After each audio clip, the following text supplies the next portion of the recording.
প্রিয় বন্ধুরা, আসসালামু আলাইকুম। তোমাদের সকলকে স্বাগত জানাচ্ছি এনটিভির বিজ্ঞান ভিত্তিক অনুষ্ঠান বিজ্ঞানে আনন্দ। আমার হাতে দেখে মনে হতে পারে একটা নর্মাল পেপার, কিন্তু এই ইন্টারেস্টিং পিস অফ পেপারটা আসলে একটা পেপার সোপ। এরকম ইন্টারেস্টিং এক্সপেরিমেন্টস আজকে দেখানোর জন্য আমাদের সাথে আছে প্রকৌশলী তামিম আহমেদ। ভাইয়া, কেমন আছো তুমি? এই তো ভালো, তুমি কেমন আছো? আমি অনেক ভালো আছি এবং আই এম ভেরি এক্সাইটেড যে আজকে আমরা একটা পকেট সোপ বানাবো। চলো তাহলে আমরা এক্সপেরিমেন্টটা শুরু করি। ওকে, শুরু করা যাক। আমাদের সাধারণত যখন আমরা কোথাও ট্যুরে যাই বা কোথাও ঘুরতে যাই, যখন দেখা যাচ্ছে সেখানে ওয়াশরুম পাওয়া যায় না বা ওয়াশরুম পাওয়ার পরও সেখানে দেখা যাচ্ছে সাবান থাকে না, তো সেক্ষেত্রে আমাদের কি করতে পারি, আমরা এই ধরনের পকেট সোপগুলোকে আমরা ইউজ করতে পারি আর কি। তো আমরা এখানে অলরেডি একটা পকেট সোপ কিন্তু বানানো আছে। এখানে তুমি একটু ধরো এটা। ওকে, আমরা একটু ট্রাই করে দেখি এটা আসলে কেমন ফিডব্যাক দেয়। হালকা একটু পানি দিব, দিয়ে তুমি একটু হাতে রাব করো। হ্যাঁ, এটা তো একদম অ্যাকচুয়াল সোপের মতোই ফোমস ক্রিয়েট করছে, অ্যাকচুয়াল সোপের মতোই কিন্তু কাজ করছে, রাইট? তো আমরা এরকম কিন্তু সোপ বানিয়ে রাখতে পারি। আমরা আজকে সেরকমই একটি পকেট সোপ বানিয়ে দেখব। ওকে, আমার কাছে আছে একটি wet paper, wet tissue. Wet টিস্যুটা অলরেডি ড্রাইড করে রাখা আছে।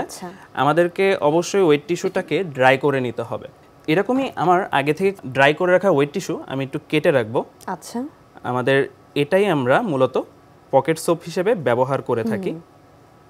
এবং মজার জিনিসটা হচ্ছে এটা এত কনভিনিয়েন্ট টু ক্যারি, যে কোনো জায়গায় নিয়ে যাওয়া যাচ্ছে। আমরা এখন এইটাকে যেহেতু আমি পকেট সোপ হিসেবে ইউজ করব, সেটা বানানোর জন্য আমাকে আগে তার একটা সলিউশন তৈরি করতে হবে। আমার কাছে দেখো যে পানির যে পাত্রটা আছে, আমি কিন্তু এখানে কিছু সামান্য পরিমাণ পানি নিয়ে নিব। আমার কাছে দেখো তিন ধরনের সলিউশন আছে, এবং থ্রি ডিফারেন্ট কালারসের আছে। তো আমার কাছে যেটা আছে এটা হচ্ছে গ্লিসারিন। গ্লিসারিন বেসিক্যালি আমরা ইউজ করব আমাদের ময়শ্চারাইজিং এর জন্য। আচ্ছা, এরপরে আছে ডিশ ওয়াশিং লিকুইড। আচ্ছা, আর এরপরে আমার কাছে আছে, দেখে মনে হচ্ছে হ্যান্ড ওয়াশ। এক্স্যাক্টলি, এটা হচ্ছে হ্যান্ড ওয়াশ। আমরা প্রথমত যেটা করব, আমাদের এখানে যে সামান্য পরিমাণ পানি রাখা ছিল, এর ভেতরে আমাদের হ্যান্ড ওয়াশটা দিব। এবং আমাদের এই হ্যান্ড ওয়াশটা দেওয়ার একটা প্রপোর্শন থাকবে। সেটা হতে পারে হয়তোবা যদি এটা 10 ভাগ দিয়ে থাকি, তো সেক্ষেত্রে আমরা গ্লিসারিন দিব হচ্ছে 1 ভাগ। আচ্ছা, আর ডিশ ওয়াশার খুবই সামান্য দিব। আমরা যে ডিফারেন্ট কালারসের লিকুইড মিক্স করছি, এটার জন্য কি কালারও চেঞ্জ আসবে? সামান্য চেঞ্জ আসতে পারে, আমরা দেখি কেমন আসে। দেখো আমি কিন্তু খুব সামান্য পরিমাণে কিন্তু দিয়েছি। এরপর আমরা সামান্য পরিমাণ ডিশ ওয়াশিং লিকুইড দিব, এবং সেটা খুবই সামান্য পরিমাণ দিতে হবে। এরপর আমরা দিব গ্লিসারিন। আর গ্লিসারিন বেসিক্যালি আমরা কেন দিচ্ছি? ময়েশ্চার লক করে রাখার জন্য। দেখো আমার সবগুলো কিন্তু দেয়া অলমোস্ট শেষ, এবং আমরা কিন্তু প্রপোর্শনটা দেখছো যে আমরা কিন্তু হ্যান্ড ওয়াশটা যতটুকু দিয়েছি, হ্যান্ড ওয়াশটা কিন্তু সবথেকে বেশি দিয়েছি। আর ডিশ ওয়াশিং লিকুইডটা কিন্তু সামান্য পরিমাণ, এবং গ্লিসারিনটা কিন্তু একটু বেশি দিয়েছিলাম। আচ্ছা, আমাদের কাছে স্পুন আছে, আমরা এই স্পুন দিয়ে মিক্স করে একটা সলিউশন বানিয়ে নিব। মিক্স করে একটা সলিউশন বানিয়ে নিব। এবং আমরা এমন ভাবে গোলানোর চেষ্টা করব যাতে করে সম্পূর্ণরূপে এটা গুলে যায়। এবং আমরা এই কেসে দেখলাম পিঙ্ক এন্ড গ্রিন মিলে কিন্তু হোয়াইট কালার ক্রিয়েট হয়েছে। তুমি দেখো তো একটা স্মেল পাওয়া যাচ্ছে না? আমরা এটা কেন পাচ্ছি? ফ্রেগ্রেন্সের স্মেল পাওয়া যাচ্ছে। এক্স্যাক্টলি, আমরা কিন্তু এই হ্যান্ড ওয়াশটা ইউজ করার জন্য বেসিক্যালি কিন্তু একটা স্মেল পাচ্ছি। আচ্ছা, ইভেন আমি সোপটা দিয়ে হাত ধোয়ার পরেও হ্যান্ড ওয়াশের একটা স্মেল আছে সুন্দর। আমরা এখন আমাদের কাছে থাকা টুইজার দিয়ে আগে থেকে কেটে রাখা যে ড্রাইড যে ওয়েট টিস্যুটা ছিল, আমরা সেই ওয়েট টিস্যুটাকে আমরা ডুবিয়ে নিব। এবং দেখো টিস্যু পেপার অ্যাকচুয়ালি কি করে, পানিটাকে সোক করে নিচ্ছে, সো সোপি ওয়াটারটা ওখানে সোকড হয়ে যাচ্ছে। এক্স্যাক্টলি, আমরা এটাকে দেখো সেভাবেই গুলিয়ে নিচ্ছি বা সেভাবেই আমরা এটাকে ভিজিয়ে নিচ্ছি। আমাদের এটা ভেজানো হয়ে গেলে আমাদের এটাকে এখন শোকাতে হবে। আচ্ছা, এবং এটাকে শোকাতে হবে যতক্ষণ পর্যন্ত না এটা সম্পূর্ণরূপে ড্রাই হয়ে যাচ্ছে। শুকানোর সময় আমরা কিছু টিপস মেইনটেইন করতে পারি, যেমন একটা ফ্ল্যাট সারফেসেতে আমরা যদি পুরোটা ওপেন করে দেই, সারফেস বেড়ে যাওয়ার জন্য কিন্তু তাড়াতাড়ি ড্রাই হয়ে যাবে। আমি দেখো এখানে ট্রের পরে এমন ভাবে রাখছি দিয়ে আমরা ওপেন করে দিচ্ছি যাতে করে এটা সম্পূর্ণরূপে মেলে থাকে। আচ্ছা, আর এটা যখন মেলে থাকবে খুব দ্রুত কিন্তু শুকিয়েও যাবে। আচ্ছা, আর যখন শুকিয়ে যাবে তখন কিন্তু আমাদের আবার এই যে যেরকম আমাদের পকেট সোপটা আছে সেরকম হয়ে যাবে। পকেট সোপগুলো শুকিয়ে যাওয়ার পর আমরা কিন্তু এভাবে স্টোর করতে পারি এবং আমরা প্রত্যেকটা ইউজ করতে পারি। যেমন আমি এখানে একটা ইউজ করে দেখাবো, এটাই ড্রাই হয়ে যাওয়ার পর কিন্তু এরকম হয়ে যাবে। So can you please put some water. আমরা যদি এখন এই যে অল্প একটু পানি দিই, আমরা যদি হাতের মধ্যে রাব করি, এক্স্যাক্টলি কিন্তু সাবানের ফেনার মতো আমাদের হাত ধোয়াটা পসিবল হচ্ছে এবং হাত কিন্তু একদম নর্মাল সোপ ইউজ করার পরে যেরকম ক্লিন হয়ে যায় সেরকম হয়ে গিয়েছে। সো আমি এখন একটা টিস্যু দিয়ে জাস্ট ওয়াইপ করে দেখাচ্ছি। Now my hands are absolutely clean. এই যে ভাইয়া, আমরা যে পকেট সোপ বাসায় বানাতে পারি, এত অ্যামেজিং একটা এক্সপেরিমেন্ট দেখানোর জন্য তোমাকে অনেক ধন্যবাদ। ভাইয়া, আমি একটা সুইচের ডায়াগ্রাম দেখতে পাচ্ছি, আজকে কি তাহলে আমরা একটা সুইচ বানাবো? আমরা আজকে সুইচের কনস্ট্রাকশন দেখব। আচ্ছা, আমাদের সুইচ আসলে বেসিক্যালি আমরা কোথায় ব্যবহার করে থাকি? আমাদের যখন বাসাবাড়িতে কোনো ইলেকট্রিক্যাল কম্পোনেন্ট যখন চালানো হয় বা ইলেকট্রিক্যাল কমপ্লেন্স যখন আমরা ব্যবহার করে থাকি তখন কিন্তু আমরা সুইচ ব্যবহার করে থাকি। সুইচের কিন্তু অনেক ধরনের কনস্ট্রাকশন থাকে। সাধারণত সুইচকে কিন্তু দুই ভাগে ভাগ করি আমরা, একটা হচ্ছে মেকানিক্যাল সুইচ আর একটা হচ্ছে ইলেকট্রিক্যাল সুইচ। ইলেকট্রিক্যাল সুইচগুলো বেসিক্যালি সেমিকন্ডাক্টরের জন্য আমরা এরকম সুইচের কাজটা আমরা দেখতে পাই, সেমিকন্ডাক্টর ব্যবহার করা হয়ে থাকে। আর মেকানিক্যাল সুইচের ক্ষেত্রে আমরা কিন্তু অনেক ধরনের টাইপের সুইচ দেখতে পারি। আমরা যদি ফ্রেন্ডকে একটু একটা ফ্যাক্ট বলে নিই, সেটা হচ্ছে 1935 এ কিন্তু first American physicist Joseph Henry switch আবিষ্কার করেছিলেন ইলেকট্রোম্যাগনেটিক্স নিয়ে কাজ করতে। সো কত বছর পর আমরা এখন আজকে এতগুলো সুইচ নিয়ে কাজ করব। ওকে, আমরা তাহলে এক্সপেরিমেন্টটা নিয়ে কন্টিনিউ করি। আমরা প্রথমত একটু সুইচের কনস্ট্রাকশন সম্পর্কে একটু ধারণা নিই। আমরা কিন্তু দুই ধরনের সুইচের টাইপ আমরা দেখাচ্ছি মূলত। একটা হচ্ছে single pole, single throw. Basically যেটা হয়ে থাকে, আমাদের এই পাশটা থাকে হচ্ছে পজিটিভ প্রান্ত এবং এই পাশে নেগেটিভ প্রান্ত থাকে। এবং আমাদের যে সুইচটা থাকে, আমাদের যখন এটা ওপেন থাকবে, দ্যাট মিন্স আমরা যেটাকে বলি ওপেন সার্কিট। ওপেন সার্কিট থাকা অবস্থায় কি করবে, আমাদের ইলেকট্রন ফ্লো হবে না বা কারেন্ট ফ্লোটাও কিন্তু হবে না। কিন্তু যখনই আমি এটাকে ক্লোজড করে দিব, দ্যাট মিন্স এটা তখন হয়ে যাবে যে ক্লোজ সার্কিট হয়ে যাবে। সিমিলারলি আমাদের এখানেও কিন্তু দেখো এরকম একটা সুইচ আমরা দেখতে পাচ্ছি, রাইট? সো এটা হচ্ছে সিঙ্গেল পোল ডাবল থ্রো বলে থাকি, বিকজ আমরা দুইটা নেগেটিভ এন্ড দেখতে পাচ্ছি। এক্স্যাক্টলি, দুইটা এন্ড দেখতে পাচ্ছি। সেই ক্ষেত্রে আমাদের এটা যখন ওপেন থাকবে, এটাকে আমরা বলবো হচ্ছে ওপেন সার্কিট। আচ্ছা, এটা যখন এই সাইডে কানেক্টেড থাকবে তখন কিন্তু আমার শুধুমাত্র সার্কিটটা ক্লোজ হবে এই বরাবর। আচ্ছা, আবার যখন আমরা সুইচটাকে এখানে নিয়ে যাব তখন এটার সাথে যখন কানেক্টেড হবে তখন এটা কিন্তু ওপেন সার্কিট থাকবে এবং এই সার্কিটটা তখন আমরা ক্লোজ সার্কিট হিসেবে পাবো। ওকে, তো আমরা এরকমই একটা সার্কিট আমরা একটু দেখি। আমাদের কাছে দেখো একটা সুইচ আছে, যেটা আমি একটু আগে দেখালাম। এটা আসলে পুশ বাটন সুইচ বলা হয়ে থাকে, যেহেতু এটাকে আমরা চাপ দিলে এটা হচ্ছে সুইচ হিসেবে কাজ করবে এবং আমাদের আরেকটা চাপ দিলে অন্য পাশের কারেন্ট ফ্লোটা করবে। যেহেতু আমাদের এখানে দেখো একটা সিঙ্গেল পোল এবং এখানে দেখো দুইটা পোল আছে, সো দুইটা থ্রো হবে এখানে আর কি। আমরা বেসিক্যালি যেটা করব, আমাদের কাছে দেখো দুই ধরনের এলইডি আছে, রাইট? সো এলইডির যে নেগেটিভ প্রান্ত দুইটা আমরা এখানে কমন করে নিচ্ছি। এখানে আমরা দেখো ব্যাটারির যে নেগেটিভ প্রান্তটা আমরা হচ্ছে সরাসরি এখানে সংযুক্ত করে দিচ্ছি। এরপর আমরা যেটা করব, আমরা হচ্ছে সুইচ কানেক্ট করব। তবে একটা জিনিস খেয়াল রাখতে হবে, সুইচ সবসময় আমরা কোন প্রান্তে সংযুক্ত করব? পজিটিভ প্রান্তে সংযুক্ত করব। অ্যালিগেটর ক্লিপস নিয়ে নিচ্ছি আমরা। অ্যালিগেটর ক্লিপস নিয়ে আমি এখানে এটা সংযুক্ত করে দিচ্ছি পজিটিভ প্রান্তে। এবং দেখো এটার একটা পোল থেকে আমি একটা এলইডির এক প্রান্ত কানেক্ট করে দিচ্ছি। সেম ওয়েতে আমি আরেকটা পোল নিয়ে,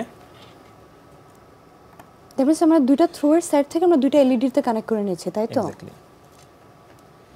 দেখো এটা আমি কিন্তু কানেক্ট করে নিয়েছি।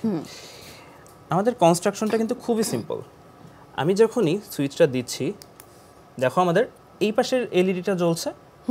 যখনই আমি সুইচটাকে আবারও চাপছি তখন কিন্তু এই পাশের ব্লু এলইডিটা কিন্তু জ্বলছে। সো আমাদের এই সুইচটা আসলে কিভাবে কাজ করছে, এটা কিন্তু সিঙ্গেল পোল ডাবল থ্রো এর মতো করে। আমি যখনই আবারও পুশ বাটন সুইচে চাপ দিচ্ছি তখন দেখো আমাদের গ্রিন লাইটটা জ্বলছে, আবার ব্লু লাইটটা আবার চাপ দিলে বন্ধ হয়ে যাচ্ছে। সো আমরা যদি দুইটা এলইডি কে একসাথে জ্বালাতে চাই তাহলে আমাদেরকে একটা সিঙ্গেল থ্রোর মধ্যে কানেক্ট করতে হবে। সিঙ্গেল থ্রো সিঙ্গেল পোলে আমরা এটাকে সিরিজে কানেক্ট করব। ওকে, আমরা এরকম একটা সুইচ বানাবো। আমাদের কাছে দেখো বাসাবাড়িতে যে পেপার ক্লিপ আমরা যেগুলো ব্যবহার করে থাকি আমাদের কাগজ আটকানোর জন্য বা একসাথে রাখার জন্য, আর এরকম আমাদের কার্ড টাইপের কাগজ লাগবে। আমরা যে ক্লিপ এবং হচ্ছে আমাদের যে পাঞ্চ করার জন্য যেটা ব্যবহার করে থাকি, আমরা এটা দেখো এখানে ক্লিপ যেটা নিয়ে নিচ্ছি, এটা দেখো আমরা এভাবে করে কানেক্ট করে নিচ্ছি। এবং সুইচের কনস্ট্রাকশন হিসেবে আমি যদি বলি, আমাদের যেটা হবে দেখো এই পাশে কিন্তু আমি আরেক সাইডে কানেক্ট করে নিচ্ছি। এটা অনেকটা সুইচের মতোই কিন্তু কাজ করবে। যখনই আমি পেপার ক্লিপটা এখানে থাকা যে পোর্শনটুকু আমি এখানে যখন হচ্ছে টাচ করব, তখনই কিন্তু দেখো এটা কিন্তু এই পাশে একটা সার্কিট যদি হতো, এই পাশে যদি সার্কিট হতো তাহলে কিন্তু কানেক্টেড হয়ে যেত। আর যখনই ওপেন করে দিব তখন কিন্তু এটা ওপেন সার্কিট। তো আমি এটাকে একটু দেখি, আমরা হচ্ছে একটু বাজার বাজিয়ে দেখি এটা হচ্ছে করা যায় কিনা। সেক্ষেত্রে আমরা ঠিক এমনই একটা কাজ করব যে বাজারের নেগেটিভ সাইডটুকু দেখো আমি হচ্ছে অ্যালিগেটর ক্লিপ দিয়ে কানেক্ট করে দিচ্ছি। এবং দেখো এখানে পজিটিভ সাইডটুকুকে আমি হচ্ছে সুইচের এই প্রান্তে কানেক্ট করছি।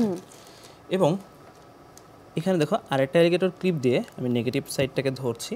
এবং দেখো এটা কিন্তু আমাদের কিন্তু কনস্ট্রাকশনটা কিন্তু খুবই সিম্পল, রাইট? সো আমি যখনই দেখো এই পাশে সার্কিটটা ক্লোজ করে দিলাম, আচ্ছা এটা কিন্তু সুইচের মতো কাজ করছে না? এটা কিন্তু সুইচের মতো কাজ করবে। আচ্ছা, সুইচের বেসিক কনস্ট্রাকশনটাই এরকম যে আমি কোনো ওপেন সার্কিটকে ক্লোজ সার্কিটে কনভার্ট করি। আচ্ছা, আমাদের কাছে দেখো এখানে বিভিন্ন ধরনের সুইচ আছে। আমরা এই ধরনের যে সুইচগুলো যেটা আমি একটু আগে ব্যবহার করেছি এটাকে বলি পুশ বাটন সুইচ। আচ্ছা, আমি যখন এটাকে চাপ দিচ্ছি তখন যখন এখান থেকে সার্কিটটাকে একটা প্রান্তে ক্লোজ করে আরেকবার সুইচ চাপ দিলে আরেক প্রান্তে ক্লোজ করে থাকে। এটাকে আমরা বলি লিনিয়ার সুইচ বলে থাকি। এটা দেখো এটা এই ধরনের সুইচ কিন্তু আমরা খেলনা গাড়িতে সাধারণত দেখে থাকি। আমি যখনই এদিকে যখন মুভ করি তখন এটা এক সাইডে অন থাকে আর এক সাইডে অফ থাকে। তো যখনই আমাদের এটা এক সাইডে মুভ করা হয় তখন এক সাইড ক্লোজ হয়ে যায়, এবং আমি যখন এই সাইডে মুভ করি তখন আরেক সাইডে ক্লোজ হয়ে ওপেন হয়ে যায় আর কি, এই সাইডটা ওপেন হয়ে যায়। সেম ওয়েতে আমাদের এটাও আরেক ধরনের সুইচ, যেটা কিন্তু দেখতেছো যে ডবল পোল ডবল থ্রো টাইপের। দেখো এখানে কিন্তু দুইটা প্রান্ত দেয়া আছে এবং এখানে দুইটা প্রান্ত দেয়া আছে। সো আমি যখনই এটা সুইচ দিব তখন কিন্তু দুইটা পোল দুইটা থ্রোতে আমাদের কিন্তু কারেন্ট ফ্লোটা। সো বেসিক্যালি যত বেশি পোল তত বেশি ভেরিয়েশন আমরা দেখতে পারবো। যত বেশি পোল তত বেশি হচ্ছে আমরা ভেরিয়েশন দেখতে পারবো। ভাইয়া সুইচের এতগুলো টাইপস দেখানোর জন্য এবং একটা সুইচ নিজে কনস্ট্রাক্ট করার জন্য তোমাকে অনেক ধন্যবাদ। ভাইয়া আমি দেখতে পাচ্ছি তুমি বিকারস নিয়ে এসেছো, পাউডার নিয়ে এসেছো, লিকুইডও নিয়ে এসেছো। আমরা কি এক্সপেরিমেন্ট করব? আমরা আজকে দেখব কার্বন ডাই অক্সাইড কিভাবে প্রস্তুত করা যেতে পারে। আচ্ছা, সো আমরাই কার্বন ডাই অক্সাইড প্রোডিউস করছি। আমরা কিন্তু কার্বন ডাই অক্সাইড প্রোডিউস করে থাকি আমাদের নিঃশ্বাসের সাথে। আমরা যখন শ্বাসটা ছেড়ে দেই তখন কিন্তু আমরা কার্বন ডাই অক্সাইড ছেড়ে দেই। আমাদের কাছে আছে দেখো এখানে ভিনেগার আছে এবং বেকিং সোডা আছে। সো আমরা কিন্তু জানি যে বেকিং সোডার সাথে যখন ভিনেগার বিক্রিয়া করা হয় তখন কি হয়? কার্বন ডাই অক্সাইড হয়, কার্বন ডাই অক্সাইড প্রোডিউস হয়। সো আমরা কিন্তু ওই জিনিসটাই আপনি চেক করব যে আসলে কার্বন ডাই অক্সাইড প্রোডিউস হয় কিনা। আচ্ছা, আমাদের দেখো এখানে যে বোতলটা আছে, আমরা বোতলের ভেতরে খুবই সাবধানে ভিনেগারটা দিয়ে দিব। এরপরে দেখো আমি এখানে যে রাখা বেকিং সোডা আছে, বেকিং সোডাটা আমরা এর ভেতরে দিব। আচ্ছা, তবে এই ক্ষেত্রে আমরা একটু অন্য পলিসি মেইনটেইন করব।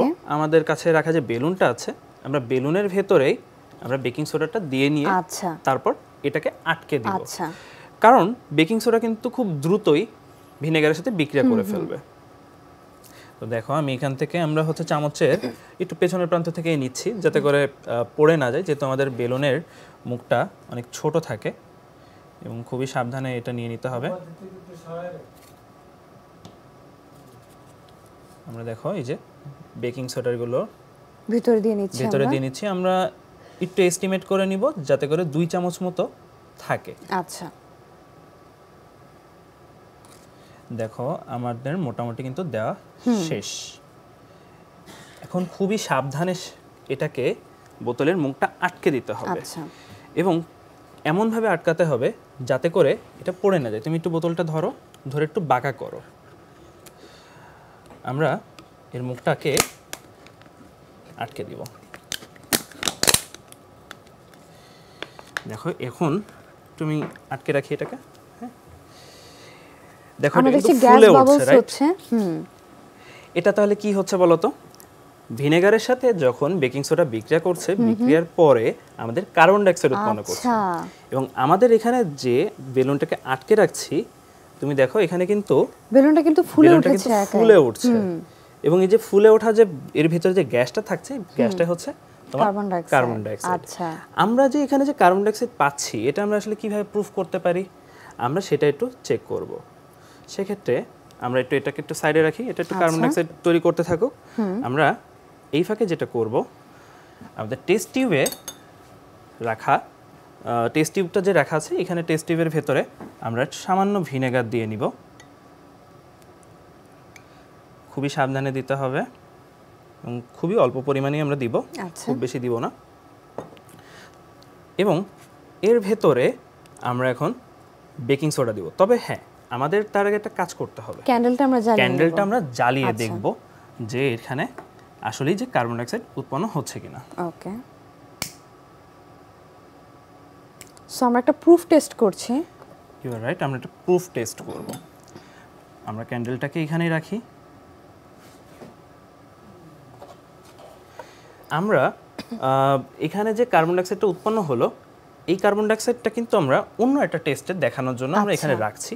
তো দেখো আমি এখানে ভিনেগারটা ভেতরে সামান্য পরিমাণ বেকিং সোডা দিয়ে দিচ্ছি এবং রিঅ্যাকশনটা কিন্তু খুব ফাস্ট হচ্ছে। এবং রিঅ্যাকশনটা দেখো খুব ফাস্ট হচ্ছে না?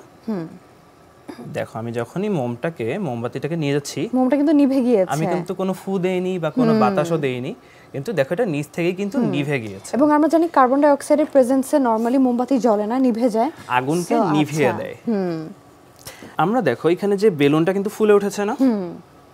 আমরা এখানে একটু ভালোভাবে শক্ত করে ধরে বেলুনের মুখটাকে খুলে ফেলবো। ওকে, এবং এমনভাবে খুলতে হবে যাতে করে কিন্তু বাতাসটা বের না হয়ে যায়, যেহেতু এটার ভেতরে কিন্তু কার্বন ডাই অক্সাইড রাখা আছে, রাইট?